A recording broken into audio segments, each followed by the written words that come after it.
It is 7 o'clock on the East Coast. It is 4 o'clock on the West Coast. It is the 29th of August in the year of our Lord 2024. Season 15, Episode 8, 677 times you have been welcomed to the Clubhouse Podcast, your one-stop shop for all things sports, entertainment, pop culture, and pro wrestling. Although we're going to be a little bit more focused, probably a lot more focused, on the first of those four this week in part 2 of our NFL preview. Welcome. My name is Rob. I am the executive producer of the Clubhouse Podcast. And y'all get ready, because we're about to tell you, we're about to melt your brain. When I say we, it ain't just me. Because I'm going to go chabooyah. There's 4. We're going to start over there. The quad pucks. I got it right, but my hand went out of the screen. My co-host and a man who's getting ready for his next adventure. He is Alex. Hey, man. Oh, it's overdue. It's overdue, and the Meadows are calling, and I cannot wait to get home. This show's going to be represented in that city twice in the next month. Yes, it will. Bottom of your screen below where I am is our special guest and a man who's now got, he's got fancy headphones on. From the 1334 show, a man who knows how to pick pro football teams. Our dude, Steven Zimmerman, is here. How you doing, brother? But I don't know how to pick up how to fix my soundboard. So we're old school Zoom calling it with this microphone on the laptop. Hey, you're here. That's what matters. Did you try unplugging it and plugging it back in? Yes, I asked my fiance and her cousins, same thing. Caddy corner from me is the official fact checker of Sooner or Gator Productions. He's back after like a month off, and then now Alex will be off for 2 weeks. So for 1 week, we're skating at full strength. You may know him as Ig Bunu, but his mama named him Don Ford. I'm going to call him Don Ford. Welcome back, brother. But, 4 weeks ago, I had to take a special trip somewhere, and then from there, I was helping the Fantastic Faith Ford take some swim lessons and stuff like that. So Don was doing a little piece up, A-Town down. Yeah, down. So I don't want to spend a few minutes later talking about the If A-Town. we've got time, we may have to wait till next week because last week we ran barely on time, but holy cow. But let's get into it before we get to our NFC preview extravaganza. I told you guys on social media earlier, hey, Russ, glad you're here. Huge announcement coming very soon, probably within the next 4 weeks. We are joining a new network. The show will be on the Sunset Lounge DFW network, co-founded, we could say, by DFW radio legend Mike Reiner. Alex and I actually had lunch with him today and his partner, Becca, his business partner, Becca, who is got this new network. And Russ says he's still on Cloud 9 from last Friday night. He's meeting people. Russ is meeting people. The show will be part of a new network. Also on this network, if you know the ticket, Michael Gruber or Groobs has a show there. We want to prepare you guys because this is going to be a different kind of a deal. This show will be on Patreon. But the good news is, right now, we're going to keep the cost low. $5 a month. That's all we're asking. $5 a month. You'll be able to have access to all the shows on the Sunset Lounge. Right now, we're one of 3, so we're kind of on the ground floor. We're going to be promoting the link to that in our social media over the next few weeks. We're going to have a lot of brand new content to bring you guys. And for $5 a month, I mean, that's not bad. So over the next 4 weeks, we're going to start migrating our content over to this platform. We are very, very excited. We've got so much cool stuff planned for you guys that is going to blow your mind. And it's going to be awesome. We appreciate how much everybody's rode with us for almost 15 years. And we're a 15-year overnight success. But we're really excited on where we're going. We can't wait for you guys to ride with us. Tell everybody you know. Sunset Lounge DFW is where you're going to find it on Patreon. Get on board now because there's going to be some amazing content coming your way. Also, speaking of Mike Reiner, on his podcast, it's called, I just lost the name of it. Your Dark Companion. Your Dark Companion. He has a brand new episode up, and I believe it's on the free version with Kelly Kitchens, who made all this happen.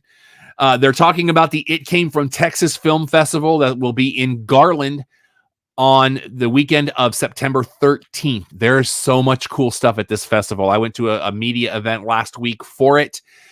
I learned that Garland is the hat capital of Texas. There are 3 different cowboy hat manufacturers in Garland. So, yeah, I learned that. And there's going to be one of the things I'm looking forward to is there is a documentary on the history of the State Fair of Texas. So I'm going to be checking that out. Friend of the show, Danny Gallagher, and his troupe, the Maki Horror Picture Show, will be closing the festival on Sunday night as I've seen the trailer for the movie they're doing. It's called Rocket Baby Rocket. It was filmed in Dallas. Oh, you guys are in for a treat after watching that trailer. Also going to be shown there some other great documentaries about films taking place in Texas. They will be featuring The Last Picture Show, which is a great film. And also Giant will be featured. There's going to be some great stuff at the It Came From Texas Film Festival. It's the 2nd annual. This year they focused more on Westerns. Don was there last year when they focused more on horror films. We cannot broadcast from that weekend because there's some schedule conflicts, but we want to support everything Kelly does because she's amazing. We are going to put the links up. Get those weekend passes. It's not that expensive, and there's going to be some great stuff happening in downtown Garland that weekend. All right, boys, let's get into Major League Baseball standings in the AL East. The Toronto Blue Jays are 5 games below 500, and they're 13.5 back. This is Steven's division, and this division always fascinates me. They're 2 games back on Tampa. Tampa now 3 back on Boston, who had somebody technically play for 2 teams in one night, which is nutso. Boston now 7. Great. Yeah, 7.5 back on Baltimore. Baltimore's now 1 game back on the Yankees, who have lost 2 in a row. In the AL Central, the White Sox. Oh, dear God, put a pin in it. We'll just go straight to Detroit. Detroit is now 8.5 back. They're 5 back on the Twins. The Twins now 2.5 back on Kansas City. Kansas City, who blows a lead last night when they tried to sweep the Guardians. The Guardians now have a 1-game lead over them in the division. By the way, look at the Kansas City Royals since the All-Star break. It's a little nuts. But we're holding on. Steven had his hand up. What's up, brother? Oh, no, I was messing with things. Oh, okay, not a problem. In the AL West, now back in the toilet for them. The Angels are now 16.5 out. They're 3 behind the Oakland question marks, who is 5 back on the Rangers. The Rangers now 5 back on Seattle. Seattle is now 3.5 back on Houston. Texas is on a 3-game heater, the only team in that division that has won more than 1 game in a row. In the NL West, the Rockies are terrible. They're 30 games out of first place, and they're 35 under 500. They could still hit the century mark. They're 17 games back of San Francisco. The Giants now 9.5 back of the Padres. The Padres are a game back on Arizona, and the Dodgers have a 3.5 game lead over them. In the NL Central, Don, your Pittsburgh Pirates are in a free fall. They always do after the All-Star break. For the second week in a row. Broke Livy Dunn. You broke Olivia Dunn. 62 and 71. So they will not hit the century mark, Don. That's good news. Yeah. But you're only a game and a half back on the Reds. Cincinnati now 3 back on St. Louis. St. Louis is a game back on the Cubs. The Cubs now 9.5 back on Milwaukee. And in the only division that matters, the NL East, the Marlins continue to be terrible. We're only 15 games away from the century mark. We are 6 games back on the Nationals. The Nationals now 9 back on the Mets. The Mets 3.5 back on Atlanta. Atlanta's won 3 in a row. Phillies lost 1, so we're only 5 games back there. Gentlemen, are you ready for North America's favorite game show? Let's do it. Ever. What is the run differential for the Chicago White Sox? Hey, Mike. Mike's with us. Steven, you are our guest, so we will defer to you. What is the run differential for the Chicago White Sox, sir? 258. 258, Don. Be rounding a number up. Let's do 275. All right, Alex. I won't do the Price is Right game. I won't do the Price is Right game. Don't do the Price is Right game. I want to do it so badly because I was thinking 275 before he said it. You can agree with him. That's fine. You know what? I'm going to do 285 just to dagger that further because we're getting to 300 with this team. So, to be fair. Thank you. One of the things I'm going to be doing going forward is before I give any of the data, I want to give you the previous week's total. Last week, 1 week ago tonight, the Chicago White Sox had a run differential of minus 259. They have reached the century mark, kids. They are 31 and 104 right now. Did you see they had 34 people at a game the other day? And if you get close enough, they might ask you to play. They have a win percentage of 230. To help you put that in perspective, the team ahead of them, the Detroit Tigers, who they are currently 37 games behind, have a win total of a win percentage of 504. That is over double the win percentage for Chicago. To help you understand that number, they are 45 and a half games back of first place. Imagine if they were in a good division. They are 18 and 51 at home. They are 13 and 53 on the road. They are on a 7-game skid, 1-9 in their last 10. Oh dear. If we were playing Price is Right rules for the first time in a while, Alex would be out of it. The Chicago White Sox currently have a run differential of minus 282. Don with the win. Now, oh, that's so bad. They might beat our prediction of minus 300 by Sunday. But I'm saying there's a chance as badly as this team is playing. How many games do they have between now and then? Minus 282, bro. That's so Let me look sad. at their upcoming schedule since you've asked. Like I can't even. Minus there's no way they don't go bell to bell. So their upcoming schedule. They got swept by the Rangers. Tomorrow and Saturday, they are at home against your New York Mets. Oh, we're going to ruin the fun. That's a 3-game set through Sunday.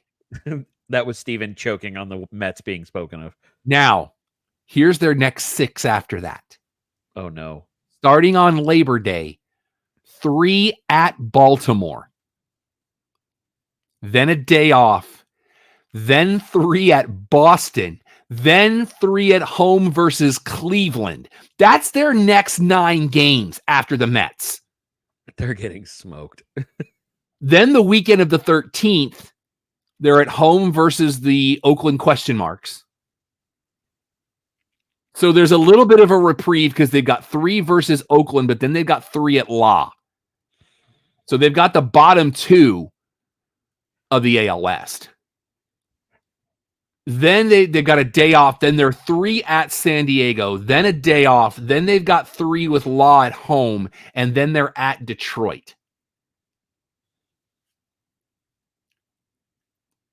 They've got to hit. They've got to hit. They're going to hit minus 300. I'm going to say I'm saying they're there before the end of the Baltimore series.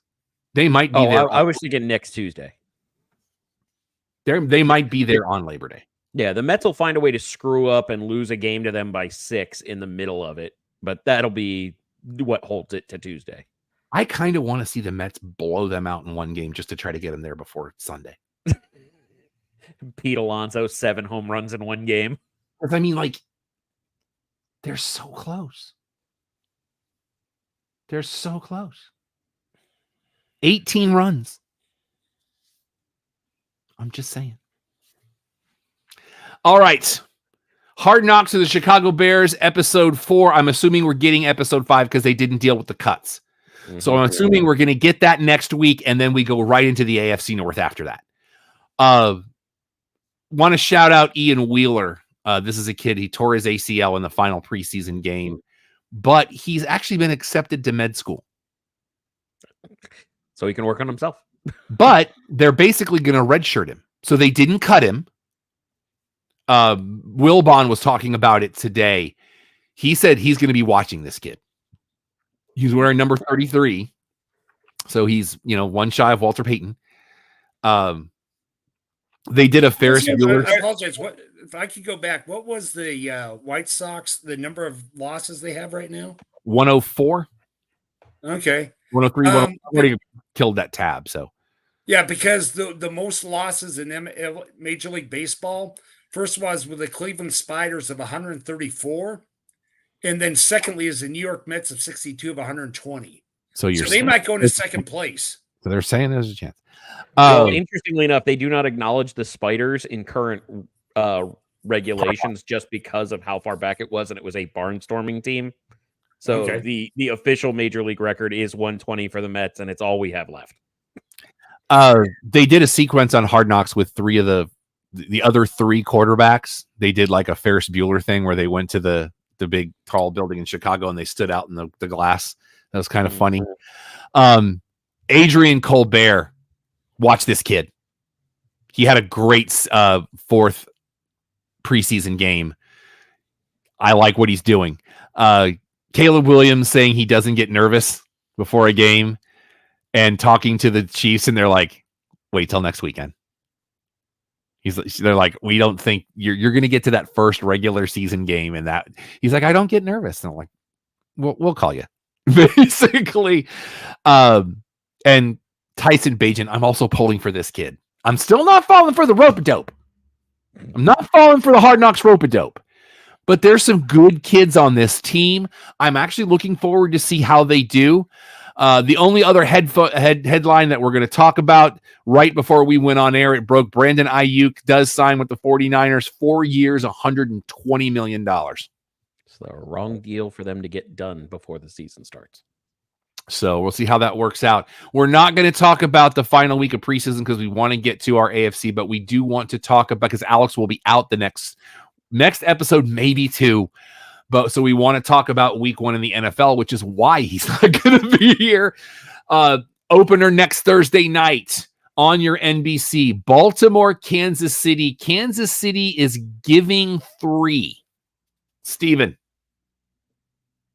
Over-under's 40.5. All right, I'm sorry. That's Sunday. Over-under's 46.5. I'm sorry. I was looking at the wrong thing. Are we picking who's going to win this game? Yep.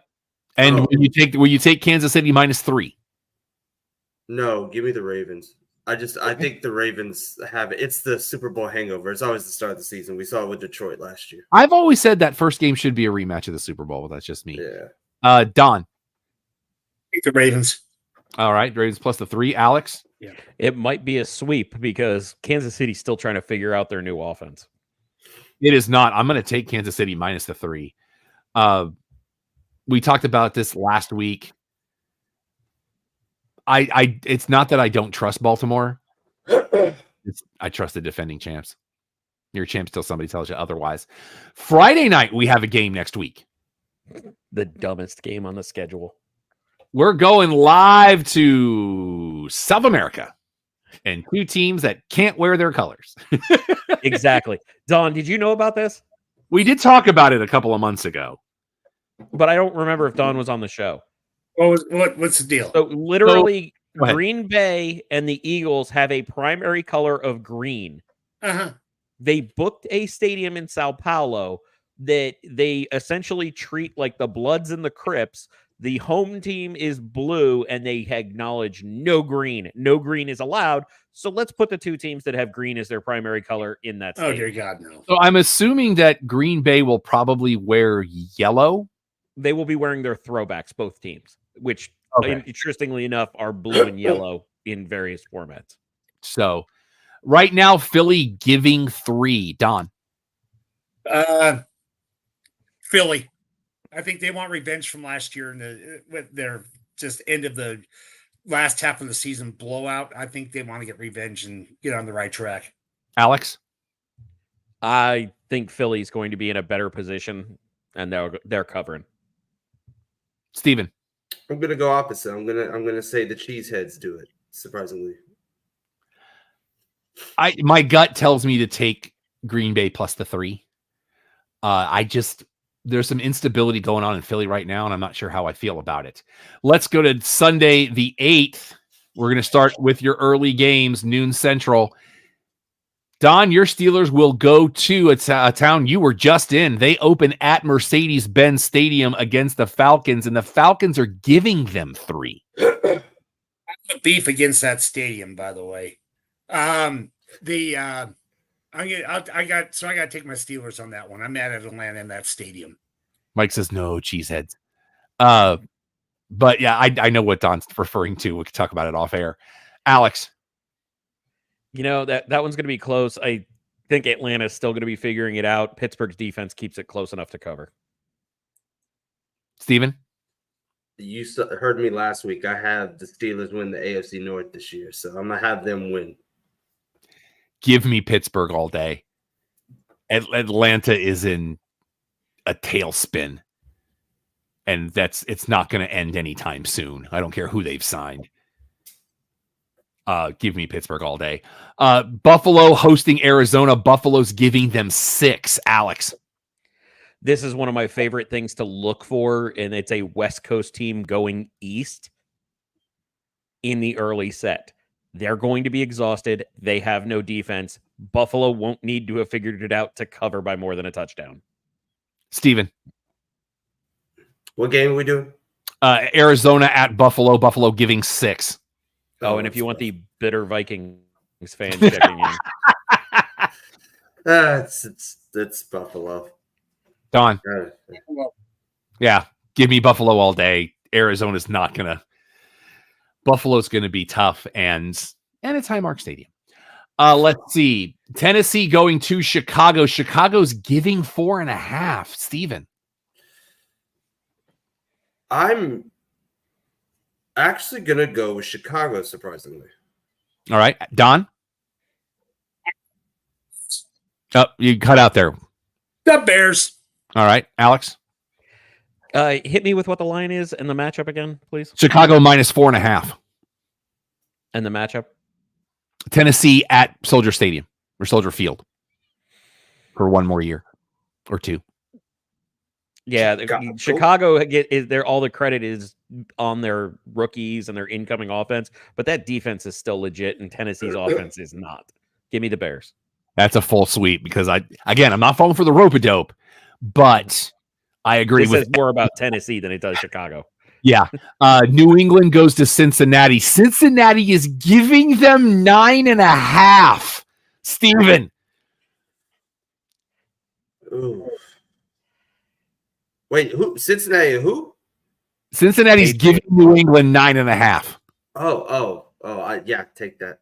Unless, you know what? No, I'm going to do this just to be controversial. I will take the Patriots, and they will win in overtime by a safety. Don. Wait, Zimmerman, I love you, but not. I gotta take the. I thought we were Cincinnati. all going to go do the same thing, so I had to do something. Yeah, I know. Patriots are going to be garbage, but I don't even know if Jamar Chase is going to be there, but T. Higgins will have a calendar day, a banner day. Give me Cincinnati. Cody Burrow's going to have a great day too. He has adrenaline in his soul. Cincinnati, give me the 9.5 because this is not going to be fun to watch for either of these teams. And if you don't live in Cincinnati or New England or have the Sunday ticket, you're not watching a down of this game. And you might not have it in those towns. Houston goes to Indy. Houston giving 2.5. Don. Houston. Alex.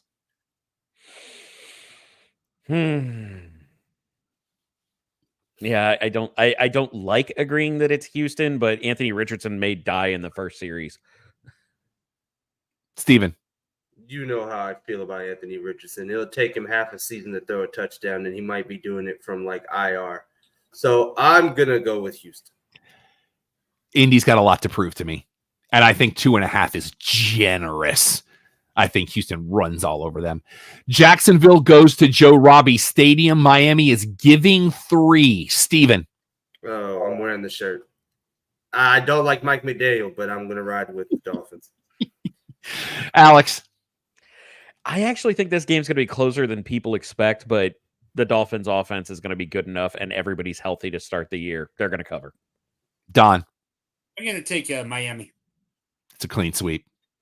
I can't wait to watch this team. I'm so excited. I genuinely thought you were going to say a much higher number. I was all locked and loaded to say Jaguars, and then at 3, no. Because I mean that's basically a pick 'em because you get 3. You give 3 for being at home. Yeah. Carolina goes to the Caesars Palace Superdome. Caesar salad. New Orleans is giving 4. Alex. Carolina sucks. They're going to continue to suck. Give me New Orleans. Steven. They got rid of like the 2 good players they had. So yeah, just give me New Orleans. Don. Same thing. Nola. It's a divisional game. So for me, all bets are off. Give me Carolina. I just don't trust the Saints right now. Until they can show me otherwise, I do not trust New Orleans.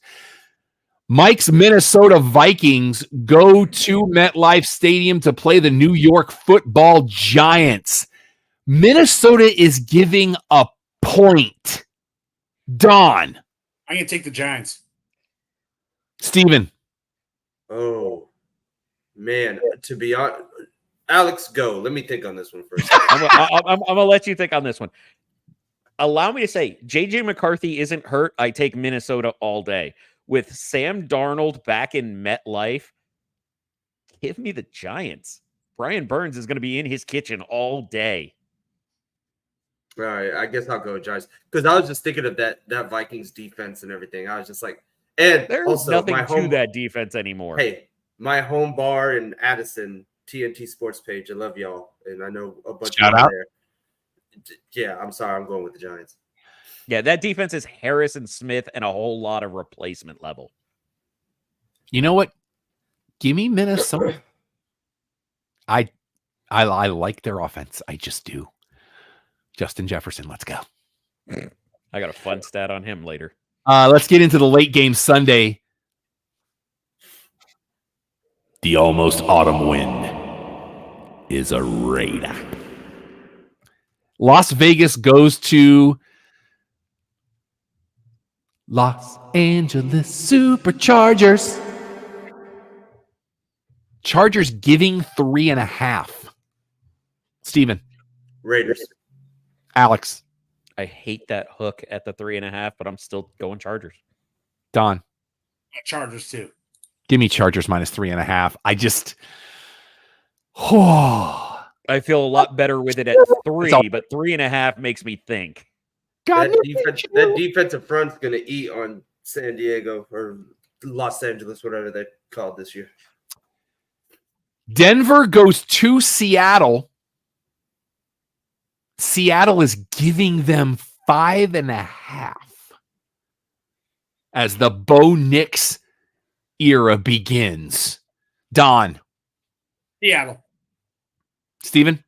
Yeah, I gotta guess Seattle. Alex? At 5.5, give me Denver. I think it's going to be one of those where it may be a late cover, but Seattle's putting in new systems as well. So 5.5, I feel, is too high. That stadium, give me Seattle minus the 5.5. I think that there's just something about I don't want to play in that stadium. I just don't. Like if I'm the visiting team, give me Seattle minus 5.5. Cowboys go to Cleveland. Cleveland is giving them 2.5. Steven. Oh, I think Cleveland. There's just so much disconfiguration and everything wrong with the Cowboys. So I'm going to ride with that defense in Cleveland. Don. I'm going to take Cleveland. Alex. I hate when we all agree. Yeah, Dallas should be able to cover this number, but they won't. We don't agree. I want Dallas plus the 2. It's not that I trust Dallas. I trust Cleveland less. That's a very valid point. It just this team is going to continue to be in disarray because you're paying a quarterback $250 million, 100% guaranteed. Like that, no. Yeah. Cleveland may win this game 6-3. Washington goes to Raymond James Stadium. Tampa Bay gives 3.5. Don. Tampa Bay. Steven. I think it's going to be the one where Tampa sleepwalks into it. I might actually think Washington pulls this out. Alex? I agree with Steven. Washington looks like they're firing on all cylinders, and Tampa Bay still trying to figure out the loss of Dave Canales.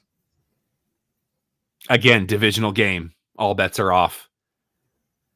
Can't bet. They're not in the same division. They're not in the same division. Oh, that's right. NFC East, NFC South. It's a conference game. Yeah. I gotta sort of pick the wrong day to stop sniffing glue. I'll just give me my Buccaneers. I don't trust Washington either. You know? Sunday Night Football. The Rams go to Ford Field. Detroit giving 3.5. Alex. Interestingly enough, this is a rematch where the Rams covered in the playoffs, and I feel like only Detroit got better. So give me the Cats. All right. Steven? I'm ready to bite kneecaps this season, so let's go Detroit. I do love him. Don? Detroit. Give me Detroit as well. The Rams, they started to look a little bit better as the season went on, but I still don't think they know who they are yet. I think Detroit wins this game, and I think they win it by at least a touchdown. Monday Night Football. God bless you, NFL. The way you schedule things. Jets at Levi's Stadium. San Francisco currently giving 3.5. Steven. 49ers by 70. Don. 49ers. Alex. You actually cut out for me. I didn't hear the line. San Francisco giving 3.5.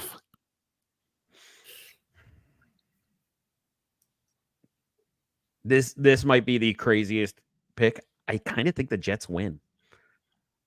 Outright? I kind of think the Jets win outright. And They did last year.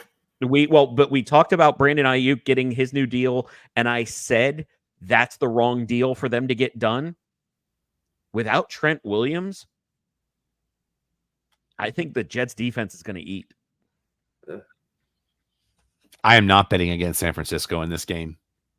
I think that it's going to take the Jets time, especially with Aaron Rodgers. I'm not ready to say the Jets can win this game, especially now that we got the Ayuk signing. They've made some moves in the offseason.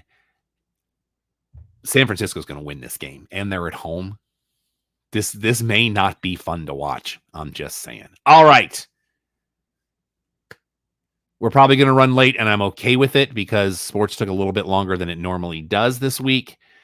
But I will defer to Alex, and Alex, we will go as long as you need to go, brother. So what we're going to do a little bit differently, I have heard the cries in my DMs of more betting content. So what we're going to do is we are going to speed run the facts. We're going to go alphabetically by division. We're going to hit it in order of finish from last year.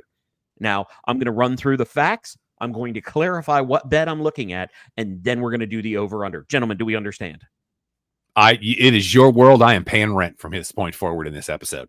I'm just here for snarky comments. I hope Rhea can hear me. She said she'll listen later. She's actually doing her show right now. So I know, we talked. So, we want to shout out to her show real quick before we get started because, plugs. Pouring Takes. It's predominantly cowboy stuff. So if you like that kind of stuff and that misery, go for it. But it's a great show. They go from bar to bar, cocktails, sports, the whole thing. It's fun. So check it out on all platforms. All right, let's go. Well, speaking of Dallas Cowboys, that's who we kick off in the NFC East. So there's going to be a steep decline in the offensive line with a lot of lost starters, but they do have some solid people still there. Plus, they're going to have some turnover regression. The Dallas Cowboys are the only team in the NFL to have a better than plus 10 turnover rate over the last 3 seasons. It has happened 7 times in the last 30 years. The average rate on the 4th season for every one of those teams, plus 2. So their defense is not going to get as many turnovers, or it's not going to be as well with the turnovers as it has been the last few years. Now, the big problem that they have is despite having 31 more plays than every other team last year, Dallas's red zone TD percentage was trash. And part of that reason, and here's what's really fun. How many teams are in the NFL, Rob? 32. Dak Prescott ranked 48 out of 48 on bad decision passes into coverage last year. I heard I heard a very interesting stat earlier today. Joe Theismann was on Bob and Tom. You know how many quarterbacks started games last year in the NFL? It's like 60 something because of all the injuries to the starters. Yep. It was in the 60s because it was an average of almost 2 per. It was 65 because the average was just over 2 per team. Because there was only like 7 all year long healthy quarterbacks. And surprisingly, Tua was one of those. Yeah, that was a shocker. Judo. But 48 different quarterbacks threw double-digit passes, and Dak was the worst at throwing bad passes into coverage. But if you want a positive, and the bet I'm looking at for the Dallas Cowboys, CeeDee Lamb to lead the NFL in touchdowns. The man had 12 last season. At the end of week 6, he only had 1. So if you extrapolate every game in his stats after week 6, that's 17 touchdowns, and that would lead the league. And he had the highest fantasy points of any player in the league last year. Yes, he did. Well, he's the only one they got to throw to at this point, apparently. But the win total this year for the Dallas Cowboys is 9.5. Don, where do you got him at? I'm going to say actually 8 on them with all the starters out. Steven. I'm flopping. I'm going to go 9 and 8. They're going to be under the thresh. Rob. They have the bye in week 7. They have a pretty weak schedule before the bye. They will get 4 of their 8 wins before the bye. Their last 2 opponents before the bye, or actually 3 of their last 4, are going to be tough, but they can pull one of these out because they're hosting Baltimore in week 3, at Pittsburgh in week 5, and then versus Detroit in week 6. But I agree with Don on 8. They're going to have a tough road to row after the bye. Their Thanksgiving Day will be hosting the Giants. And then they've got Sunday or Monday Night Football in the week after. So peek to the Survivor contest. I'm already earmarking Dallas for Thanksgiving. So yeah, I'm going with 8. I agree with Don. I am shocked that I'm the only one that has them going over the number at 10. So next up, we have the Philadelphia Eagles.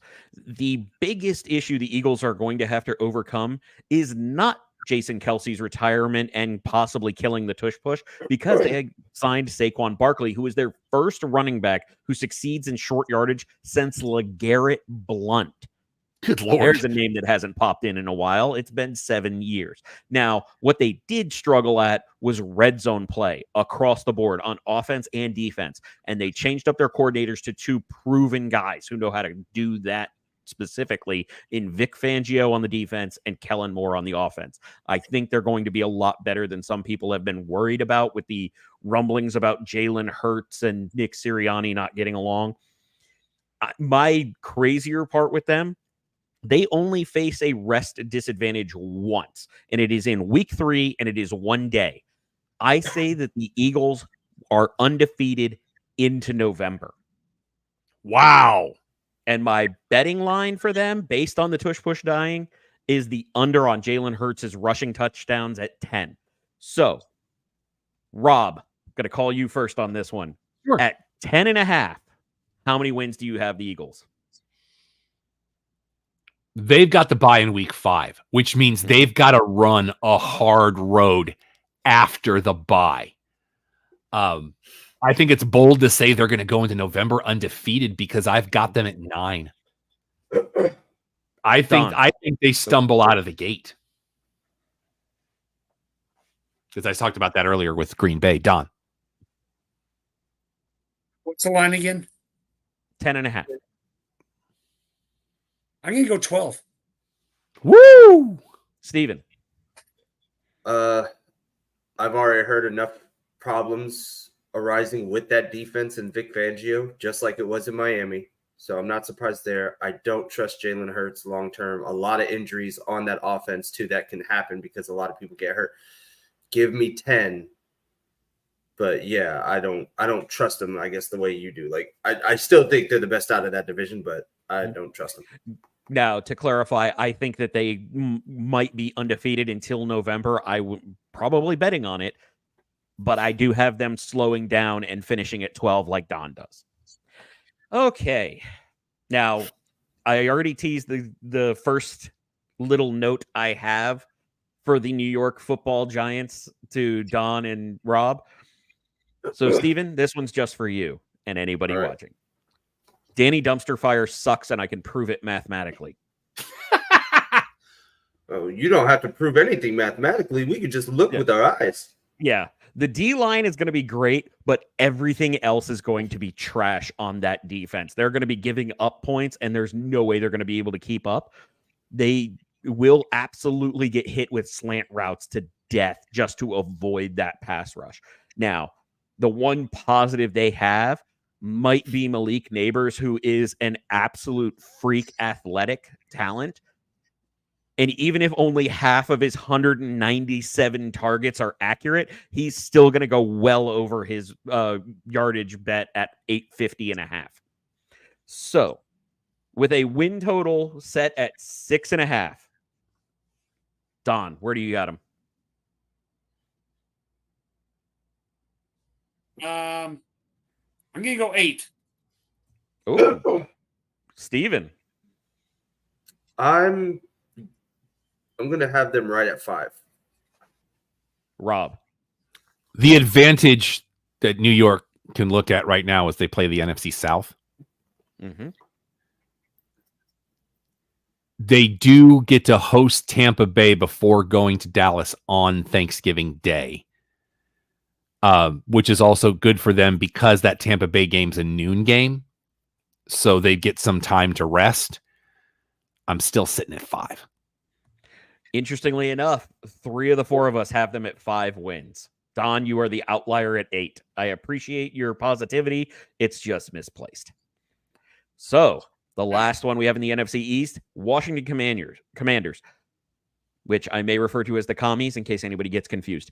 Jaden Daniels is either going to break the rookie rushing record or be on our IR by week 5. The reason I say that is Cliff Kingsbury called 93 designed runs for rookie Kyler Murray, who is not as fast, looking like a toddler running with something in his mouth. in his rookie year, and Cliff Kingsbury is now the Washington Commanders offensive coordinator calling plays. There's going to be a lot of designed runs, and they're going to have to make Jaden Daniels throw it some to make them respect those run plays. They have 2 home games against weaker opponents that are negated by week-long rest disadvantages, which means there's a rest disadvantage of 6 or more days. So 2 of their home games are basically against teams that have 2 weeks to prepare for them. That's going to make it tougher.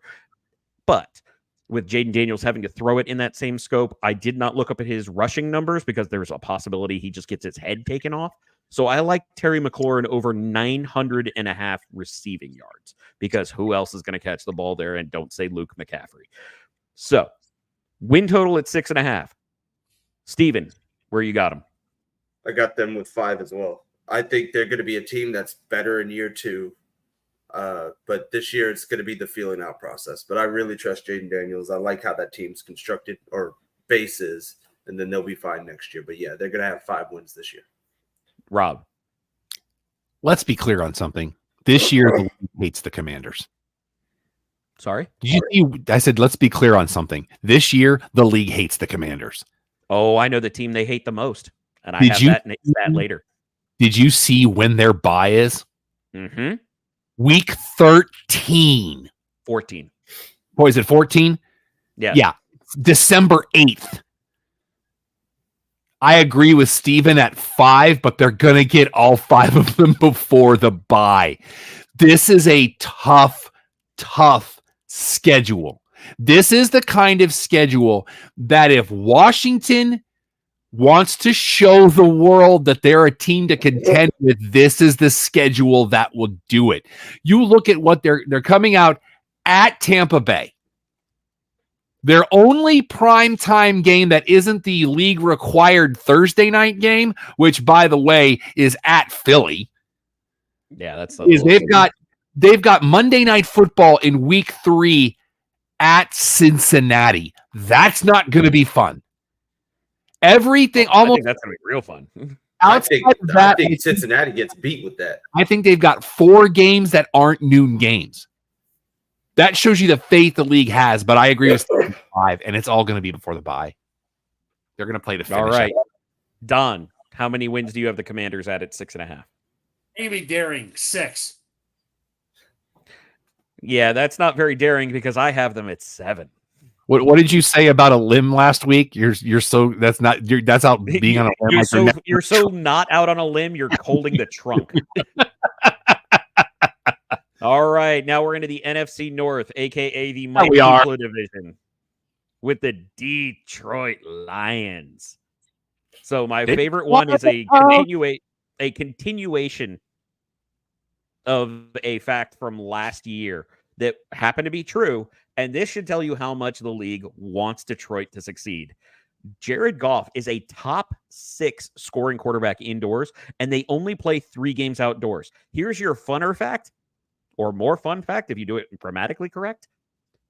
They only have 1 outdoor game until week 16. So they might have the division locked up and the top seed before they even face the 49ers in week 17. They may already be resting starters before they get to their 3rd outdoor game. So if you're playing fantasy, don't rely on it. They're probably not going to be playing in those playoff weeks. So the only major flaw that team really had last year was their pass defense, and they have overhauled the entire cornerback room. So they should be trying to prove it. They got younger talent in there. And for me, the big surprise, I'm expecting a Jameson Williams finally fully healthy going into a year to lead the team in receiving touchdowns. Yes, the team that has Sam Laporta, the team that has Amon-Ra St. Brown, I'm expecting Jameson Williams to have a bunch of touchdowns. So, at 10.5, Rob, where do you have the Detroit Lions?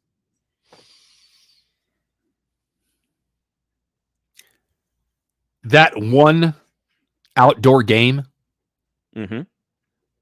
is at what could possibly be that day the frozen tundra of Lambeau Field, right after Halloween. I am going to reluctantly say 9. Ooh. That was not what I was expecting. Don. This is the one I'm going to be daring on. I thought you were daring on the last one. This is real daring. Okay, fair enough. Okay, Don. Based on the I last just one, think we'll see. The coach, Go, Don. Let's go. the coach, the team, MCD. they've been going better and better. 13 and they go to the Super Bowl. There it is. Now Steven. they got close. They've been very, very close. They couldn't have gotten any closer. They were within a score of San Francisco. I didn't say they won the Super Bowl. I'm just saying Oh, they go. right. No, that's good. No, we got it. Steven. MCDC going to do the same. So I am piggybacking off of Don, but I'm going 12 wins, but the same exact thought process. So you've got Detroit in the Super Bowl. For the record, Mike Yeah, I said do. 13 before Don did, and I had 13 last week. So we're all in agreement, except Rob, that the Lions are going over. And I feel like there's almost like a reverse jinx from Rob in that one. But you mentioned the frozen tundra, so let's go to the Green Bay Packers. Jordan Love. You mean the frozen tundra of Lambeau? I don't have a button for that. I was just making sure that I heard that. Yeah. Jordan Love will be the highest paid player in the NFL and will not be a surprise to anyone expecting a run-first offense this year. He was way below average in the first half of the season, but then really put it together from week 9 on, going from a 57% completion percentage to a 69% completion percentage after week 8. Now that was a lot of going shorter passes, more dink and dunk. LaFleur is a good coach, but they are also going to face an incredibly strong pass pro schedule. So they had to shore up their DBs. Even though they have Jair Alexander, they were still getting beat in a lot of places last year. But they brought on Pro Bowl safeties. Their defense is going to be better, but I think their offense takes a step back. I'm going to go ahead and take the lead on this one. Even though I think they're going to take a step back, I still have them at 12 wins, despite a win total of 9.5. Don, where do you have them? You said Lions 9.5. Yes. I'm going to say 11. All right. Those are the top two in that division that year. The other ones, well, Steven. Who does the North face this year? Rob. The NFC North faces the AFC East. Okay. With that case, 3 I got them at 9 and 8. All right. So just below. Rob. Yeah. You know how I like to look at the games, how they schedule them. Mm-hmm. They open. Actually, they don't play the whole AFC East. That's weird. They open on the road in that Sao Paulo game. That's a night game. They don't have another primetime game until Thanksgiving. And only 3 of those games are not early games. However, after that, they go 4 in a row in prime time because they go Thanksgiving night, then the following Thursday night, then Sunday night, then Monday night. I'm saying they win 8. I can't find it a 9th or more. I'm just clarifying. You said 8? That is correct. Okay. I don't believe in Jordan Love at all. Yeah, I don't either, but I think that defense is going to wind up carrying them to a lot, especially when they get to play teams like the Minnesota Vikings, who are next. Minnesota! Honestly, Mike agrees with the 8. I genuinely think Minnesota may just punt on the season. I'm not joking. With J.J. McCarthy having meniscus surgery and being on IR for the year to redshirt him, as we used the term earlier, I think Minnesota might intentionally try to lose. And it's not really going to be an exaggeration since they only had 7 wins, which was an overachieving mark with losing Kirk Cousins and not having Justin Jefferson for a number of games last year. But the craziest stat, they were losing after the first quarter in every single game last year. Not even a tie. They were losing in the first quarter in every single game. Now, if you want the positive, though, for fantasy, Justin Jefferson still averaged 22.1 points per game without Kirk Cousins. And Sam Darnold shouldn't be much worse. Will probably be better than some of the replacement level quarterback play last year.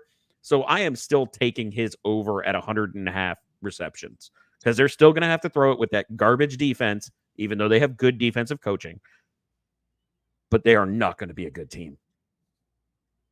So with a win total as 6.5, I think they're going to go under at 5. Rob, what do you have them at? Minnesota has the bye in week 6. Again, tough road to row after that because that's a long season. You don't have a week off from when I'm in Vegas. Now, the upside is I think Detroit's going to do well, and by the time they play in week 18, they're going to be fighting for a spot. But they're going to be playing a team that might be playing to finish because they want to rest their starters. I'm going to say 9. Okay. Don. 4? It's 4. He's having some argument. Right. Steven. Don, you are on my wavelength tonight. Because, I think we're awesome. You know what I think is going to be crazy is Sam Darnold is actually going to have a great season, and they're going to be that team that is in every game, but only win 4 or 5 games. So I'm going to go 4. All right. So Don and Steven both go. Half of our resident Vikings fan who says 8. I only have him at 5. Rob, you have more than that. So you are on the actual limb there. I'm okay now. The first note I have for Chicago, feel free to interact if you wish. Repeat after me. I will not fall for the Hard Knocks and social media bump. I will not fall for the Hard Knocks and social media bump. Because as many electric plays as Caleb Williams has on social, I have gone through the game film. He has a lot more plays looking like a rookie and making mistakes. What was that, Steven? Well, you had frozen up for a minute. The thing is when you freeze and you come back, the vocal just catches up to you. Okay, so I said even though there's a lot of electric plays on social media and within the editing of Hard Knocks, he has a lot of plays where he's making rookie mistakes or trying to do too much, as rookies often do. They won 7 games last year while facing a wildly easy defensive schedule, and their 2024 is going to be facing lesser offenses and tougher defenses. Something that'll actually play against them if their defense doesn't wind up carrying a number of games. But my favorite nugget about the Chicago Bears, if you want to be anywhere, when the Seattle Seahawks players found out that Shane Waldron was going to Chicago while being asked in pressers, the players were quoted as thrilled that Shane Waldron was no longer in Seattle and wished Chicago good luck. Most notably, JSN going, ooh, good luck to them. Wait, are we live? Can we edit that? So, Seahawks players not playing the karma game in there. So, Chicago, whether it be the bump or what people expect, have an expected win total at 9.5. I have them just under at 9. Rob, where do you have them? They've got a weird October. Because they're going to host Carolina. They're going to host Jacksonville. Then they're on the bye, but then they go to Washington, then go to Arizona, and then come home to New England. That's a little kooky for me because they're doing a lot of home, and then heading west. Because they do it again when they host Minnesota, then they go to Detroit, and then they go to San Francisco, and then they go back to Minnesota. I'm going to say 7, but I don't feel good about it. Because I'm not falling for the rope-a-dope. I love the stories in Hard Knocks. I like this team. They've got some great, strong kids on this team. Steven. Oh, the good old Hard Knocks. I love watching it happen. I saw it with the Dolphins. I saw it with the Jets. Oh, that curse is coming. And they will win 6 games. And then everyone can kind of ease off the gas pedal for Caleb Williams. Done. Daring on this one, too. No, don't do that. They're going to win 8, 1 tie, and 8 losses. So I'm going to add time there. Who's win 8? Who's the tie, Don? That's a surprise coming up. No, that's you cheating. That's you popping out.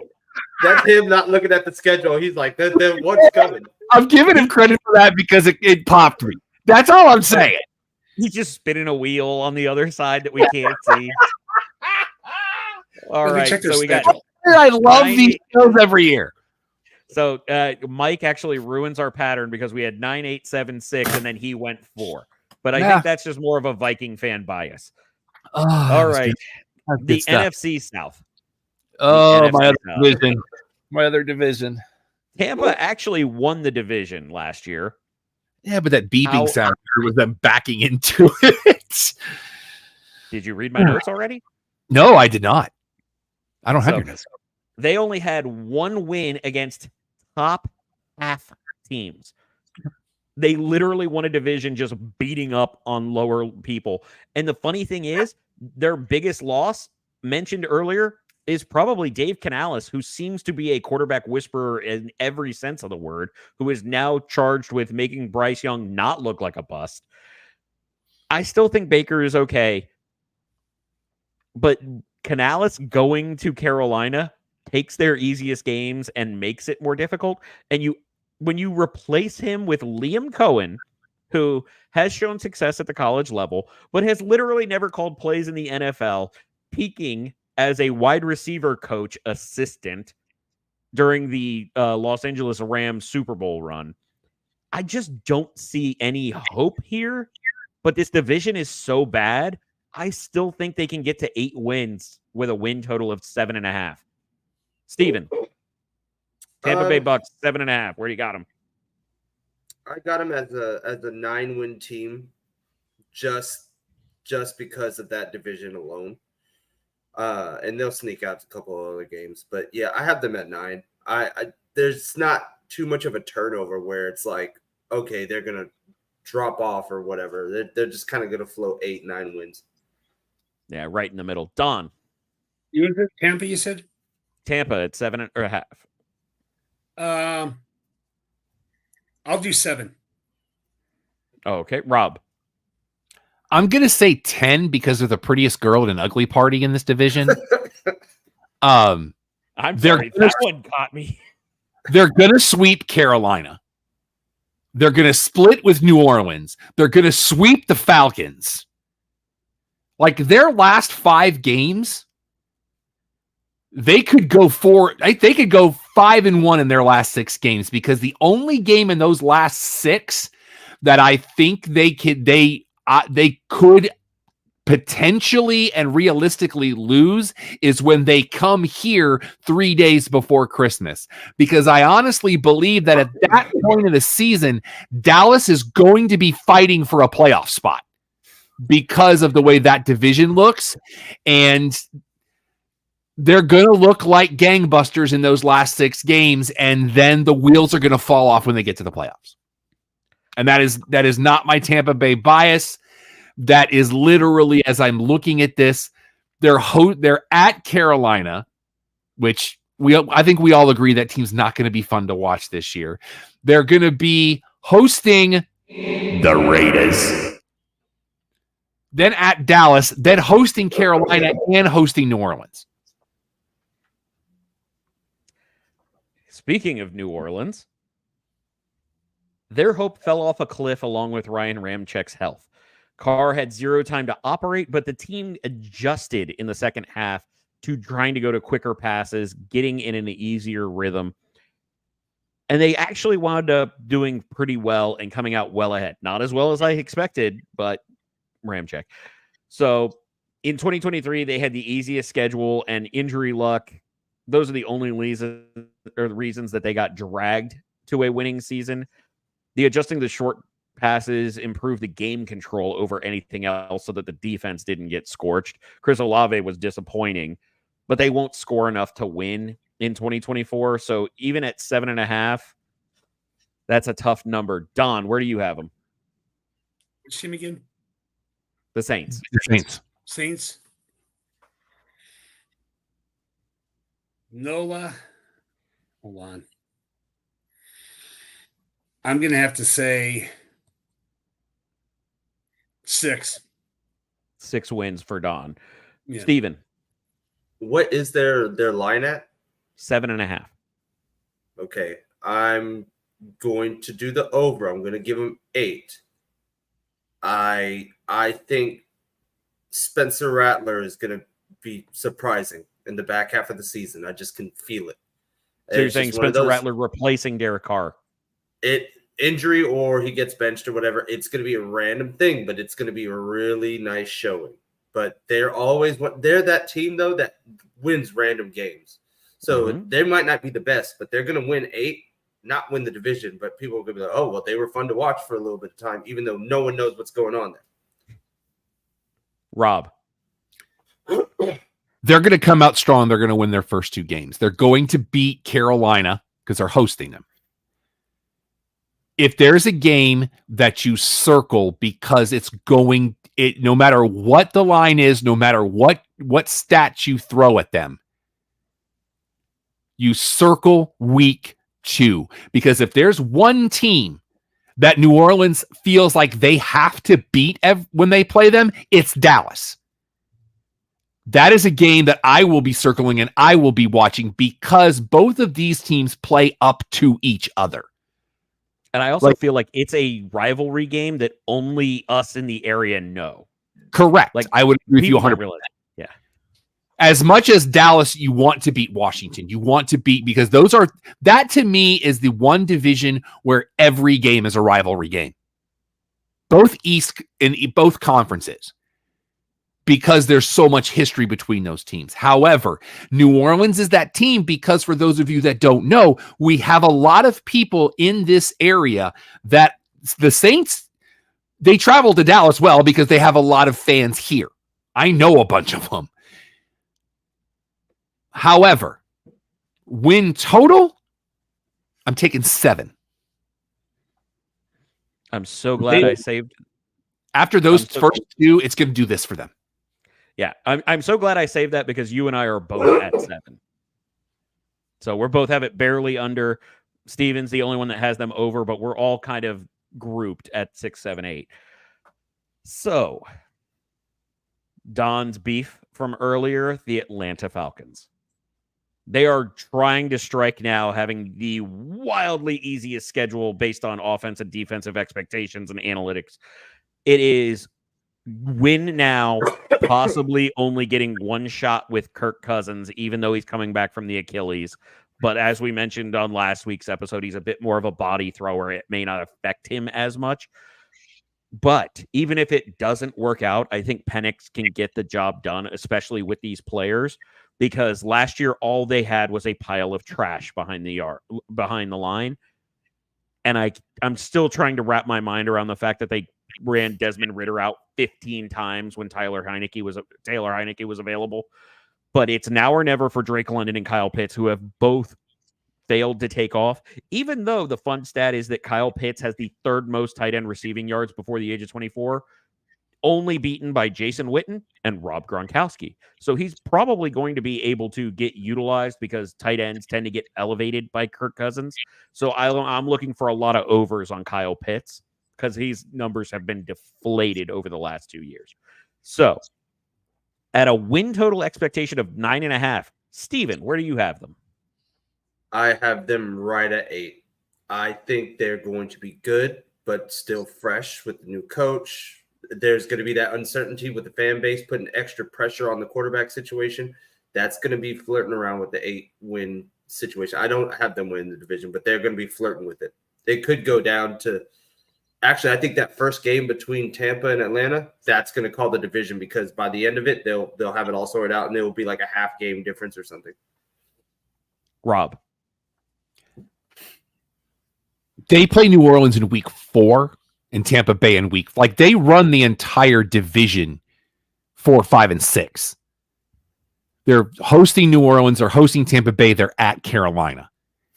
I think they'll sting New Orleans because New Orleans is going to have a little bit of hangover, even though it's 2 weeks later after the Dallas game. I've got them at 6 wins just because of the instability. No, you're good. They get the Faith Ford curse this year. 5. Oh, because you've been to the stadium. Yeah. And her favorite player playing for the Chiefs. Interestingly enough, if you took Rob and Don's numbers and combined them, they would still be less than my prediction of 12. Woo!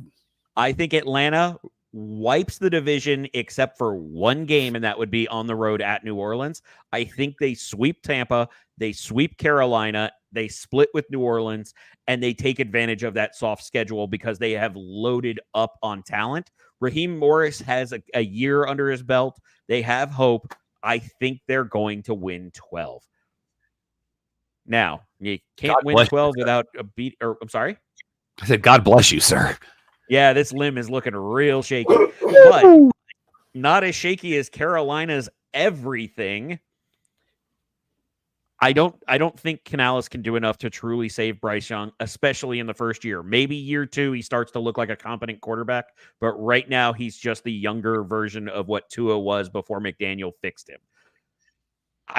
The only thing that they did that could really help him outside of Canales is bring in Deontay Johnson, who is a wildly underrated receiver. But you can't fix in a year Bryce Young being bottom 5 in accuracy, yards per attempt, and every other bad statistic because he was right there with Dak in the bottom of the 48. But the interesting season long is I'm looking at their under more than anything else because I'm expecting them to have the worst record in the NFL for the 3rd year in a row. So with a win total of 5.5, I told you that I expect them to be under at 5. Rob, where do you have them? My penchant for looking at the schedule. They're playing your Giants overseas. They literally have they're not even playing a Thursday night game this year. That's how little faith the league has in this team. And last I knew, everybody had to play on Thursday night. There have been some interesting adjustments with the NFL scheduling.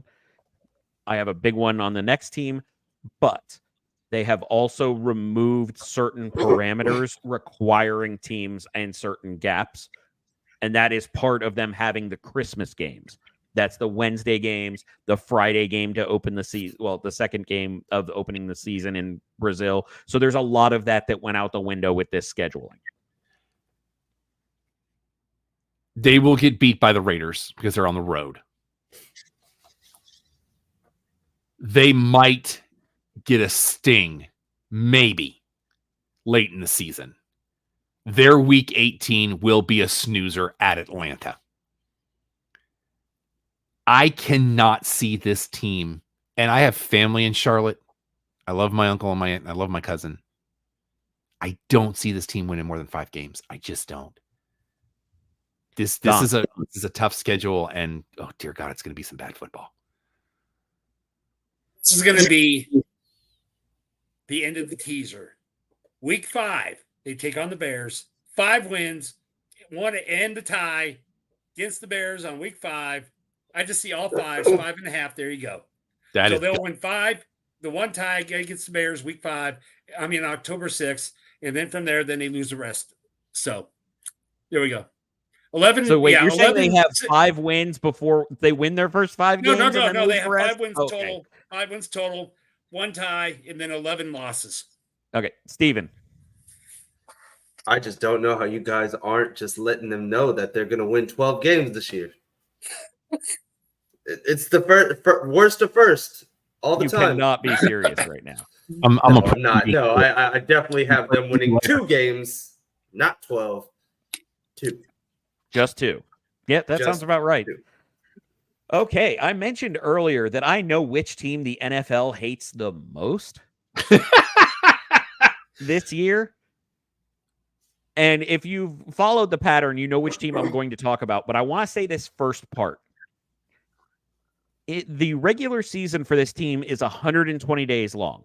So from their first game to their last regular season game is 120 days. You heard me mention about rest advantage before. Rest advantage would be positive if they have a bye week and the other team does not. So they get an extra week to rest up and prepare. Negative rest advantage would be the team on the opposite side.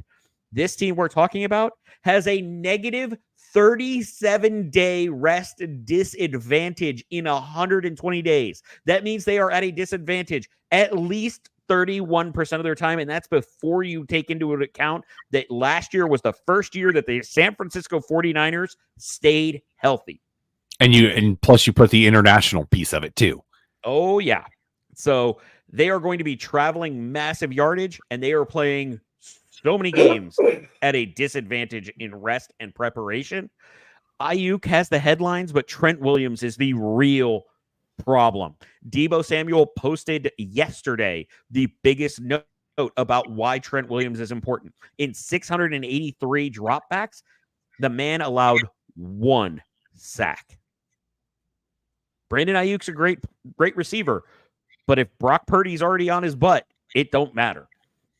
So to give you an idea, in the games just last year, when Brock Purdy had Trent Williams blocking for his blindside, he had 28 touchdowns and 2 interceptions. In the games that he didn't, 3 touchdowns, 9 interceptions. Trent Williams not being on this team is going to hurt them. Now, I am very concerned about CMC also getting hurt after his massive workload getting through a season last year, because that's been a rarity for his career. Plus, you add the Madden curse if you believe in it. I don't particularly, but heavy workloads do worry me. And with an expected win total of 11.5 and me expecting them to struggle to this number, I still think they win the division with 11 wins.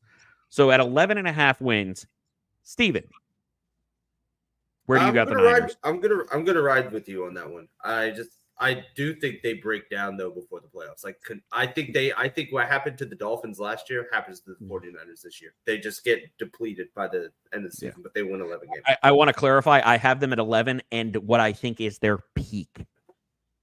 Okay, if the number gets inflated by certain fans, be sure I am putting racks on the under for San Francisco's wins. Now, I want to save Rob on this for a particular reason. So, Don, 11.5 is the number. I'm going to go 10. At 10. So, the reason I wanted to save Rob is because I want to highlight it again. The best prediction we had all of last year was Rob Irvin in the preseason calling the Super Bowl matchup, which included the San Francisco 49ers. You have been riding hard for the Niners for multiple years now. At 11.5, where do you have them? I would like to first self-correct. When I was talking international, I was talking about Carolina. Oh. I didn't hear your prediction, so I thought you were still talking about Carolina. This team will not make the Super Bowl this year. Mm-hmm. I don't know that they'll win the division, but I've got them at 8 wins. 8. Mm-hmm. Ooh. Yeah, I wanted to bump up another team in this division to beat the Niners, but I just don't see it from anybody.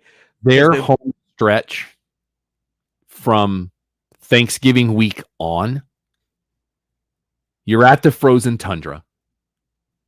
You're at Buffalo. You could come out of that 0-2. Mm-hmm. You're hosting Chicago in the late set, so you're giving them the opportunity to be rested. Mm-hmm. You're against the Rams at home. That's Thursday night after playing Chicago 4 days earlier, which could leave them banged up a little bit, as we talked about with that defense.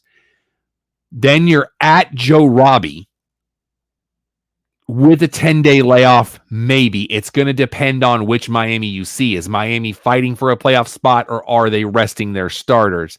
Then you're hosting the Lions and then at Arizona. That is a tough stretch outside of the Cardinals, but it's still in division.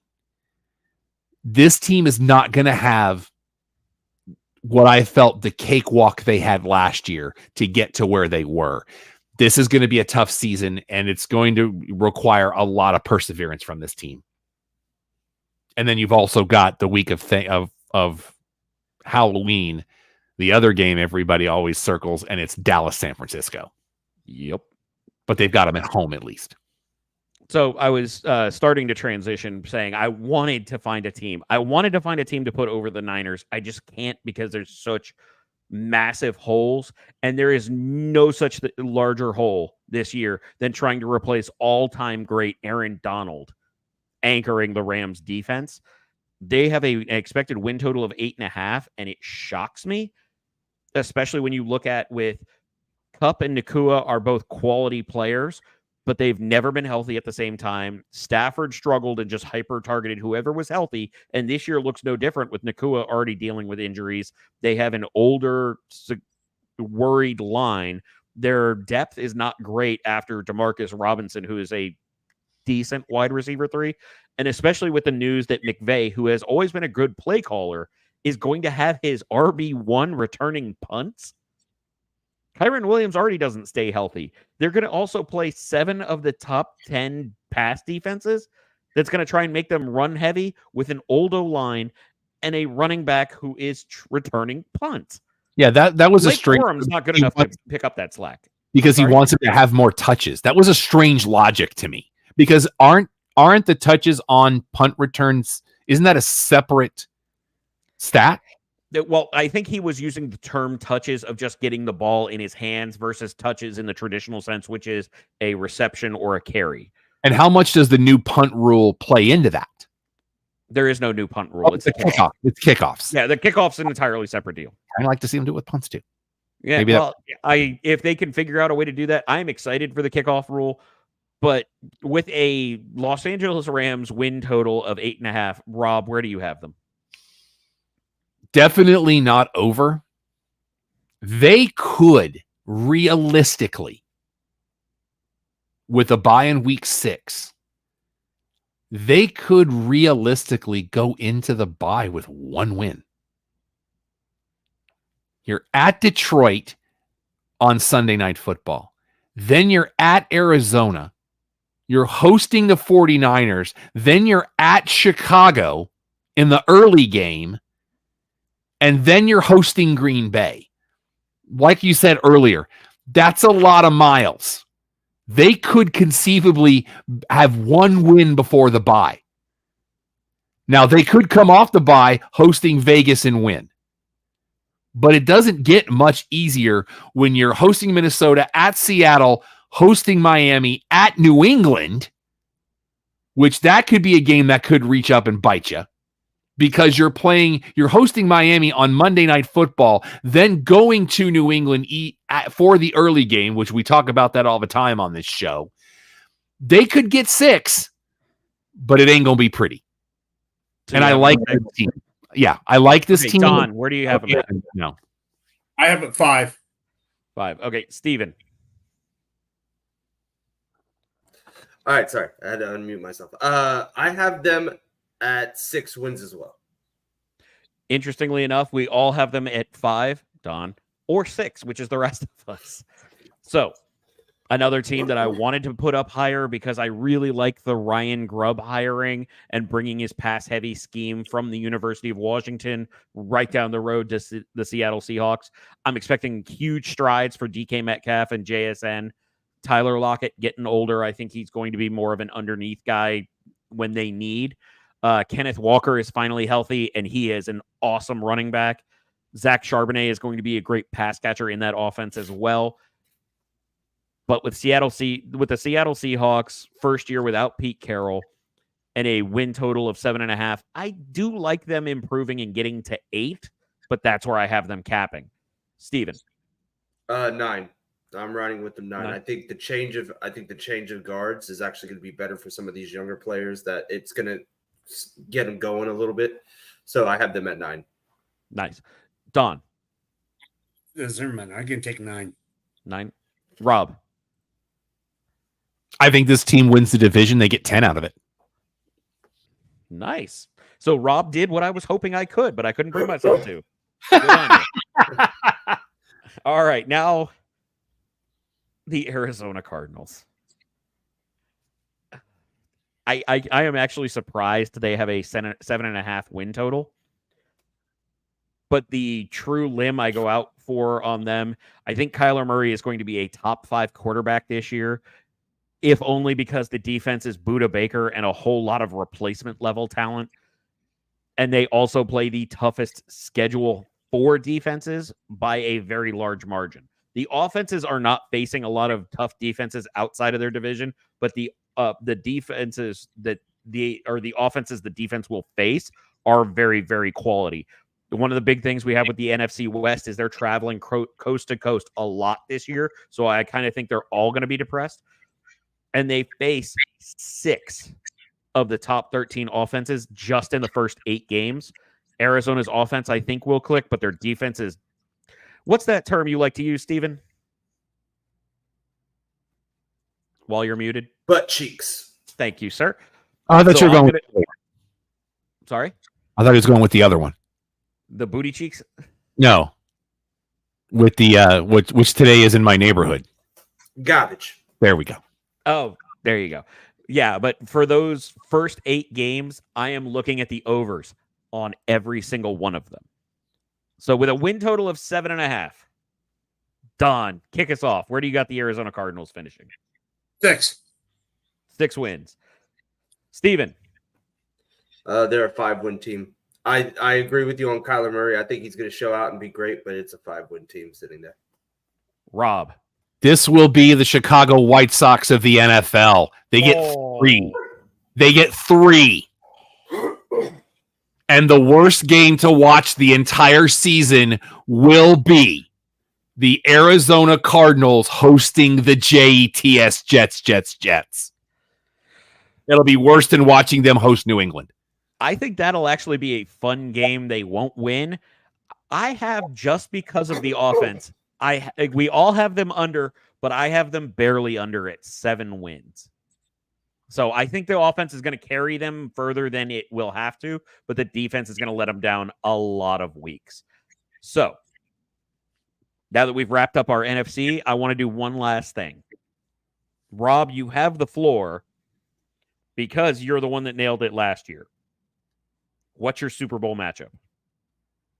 I would like to go last on that. I would like to take Champions Advantage. Champions Advantage. Totally acceptable. Don. So I said Detroit. Mm-hmm. Yes, you did.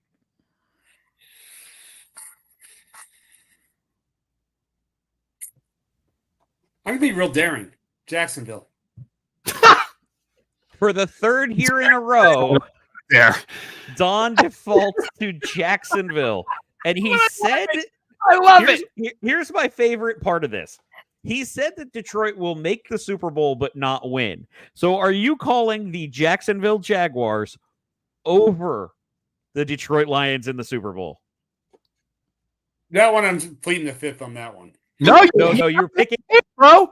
You got to. I'll say no, you missed it. You missed it. That was his tie. 3 years ago, I said, hey, they won 8 and they instead of 2. I just say, yep. Mr. Khan finally gets that trophy. I hope he doesn't. Where is the Super Bowl this year? I'm still trying to wrap my mind around Jacksonville being the Super Bowl champion right now. Because as we know, a certain company likes to give belts to champions. And I can see a reason that doesn't happen. So, Steven, who do you have in the Super Bowl? It's in New Orleans, by the way. Who is my Super Bowl pick? Yes. Oh, God. February 9th at the Superdome. Who over who? I'm gonna have Detroit coming out of the NFC. I really ride with Detroit, and I have Pittsburgh coming out of the AFC. But who wins? Pittsburgh. All right. Pittsburgh over Detroit. Yes. Now, since I am typing, Rob, would this be an acceptable level for you to take? I would like to hear yours first. And by the way, love the Super Bowl logo this year. Sorry? The Super Bowl logo, because they're in New Orleans, that's a good-looking logo. Well, share it. Yeah. Pull it up. I have to do it. I'm on a different laptop. But while you talk while I'm doing that. So I think this year is going to be really weird. I don't like the fact that I am right in line with everybody else on the NFC, but we're all Detroit fans. And I just can't get away from Baltimore. But I'm giving Detroit the win over Baltimore.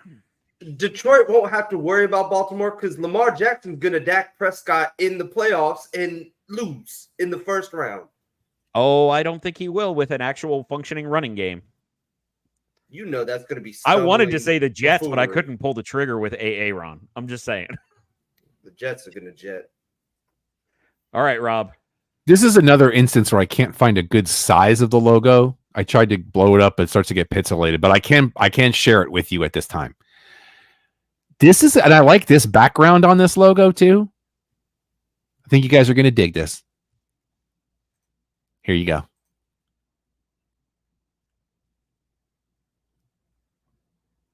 Oh yeah, it's a good looking logo.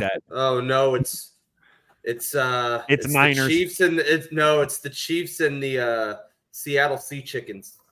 So here's my thing. From an AFC standpoint, I am subscribing to the theory that you're the champs until somebody tells you otherwise. And I don't think anybody in the AFC is going to tell the Chiefs otherwise this year. The NFC, and by the way, Chiefs win. The NFC, I am going to apologize to Don because I giggled earlier when he said the Lions were going to the Super Bowl. The more I'm looking at the NFC, it doesn't necessarily attest to the greatness of the Lions. Well, that's because no one in the NFC has kneecaps anymore. But it could be that whole prettiest girl at the ugly party thing again. I think they get there, but they're going to lose to the Chiefs just because the Chiefs are the new Patriots. Like, they're that team. But here's what I like the best is we all have Detroit. We all have Detroit. We all laughed earlier, but we're all like, you know what? He's wrong. But my question is Detroit the pretty girl at the ugly party when they just are ugly? It's the city of Detroit. I mean, they're the ugly girl at the pretty party that gets noticed. They take off the glasses and they're the attractive one. I'm not going to say the Chiefs run roughshod over them. They'll be competitive. But Kansas City is just that strong. You guys know how much I love the Super Bowl. I'm still going to watch it, but I just don't see this going any other way. I just can't wait to see where we're right, where we're wrong, and get to football. Anybody want to throw out MVP predictions? I think we're already done. Dak Prescott's winning MVP this year. Mark my words. Hell no. Yes, he is. Hey, it's out there now. You can't be back. I'm not. Somebody's sucking up. No, no. Because he's gonna do this in spite of Jerry, and he didn't get his contract. He almost won it last year. He's gonna win it this year, and then he's gonna take his talents elsewhere. I don't have an opinion on that because stopped rooting for the Cowboys when Emmett left and I hate the Cowboys, and I'm saying a lot by saying Dak's winning MVP. All I know is Sundays are about to get so much better because it's almost time, boys. We had a college kickoff last weekend. We got a lot of college this weekend. Rob, prime right now. Just be prepared tomorrow or Saturday. just be prepared Saturday. Your phone will get a text message. But you know what? And I'm going to say this, and I'm not afraid to say it. I respect the fact that both teams are coming out to play in week 1. No cupcakes. I like it. Yeah, neither one of these teams is playing Sister Mary's College for the Blind. It's Florida and it's Miami. Let's go. We're going to get beat by 1,000. But I appreciate that we're just diving into the deep end of the pool. I love it. I'm here for it. You know, I've got the 0-1 club. Dude, I've got no expectations from this team this year. None. Zero. Zilch. Nada. Nil. If we can at least be competitive in the border war, or we could at least be competitive in the last game of the year with Florida State. Outside of that, and I got to start calling it the world's biggest cocktail party. But I grew up with that phrase. We just lost Don. Don't know what happened. Don. He was waiting to say Trevor Lawrence for MVP. But he might have had something going on. I know that there was Also something true. going on. I will be watching because especially in the SEC this year, the SEC is going to be bonkers because we have 114 teams. 80% of them are going to be competitive. And 80% of them might be in the playoff. Yeah, and we got 12 teams in the playoffs this year, which I'm here for. This is going to be a great year for football overall, and I'm not afraid to say it. Also wearing my wonderful shirt that Alex got me. One of my favorite shirts.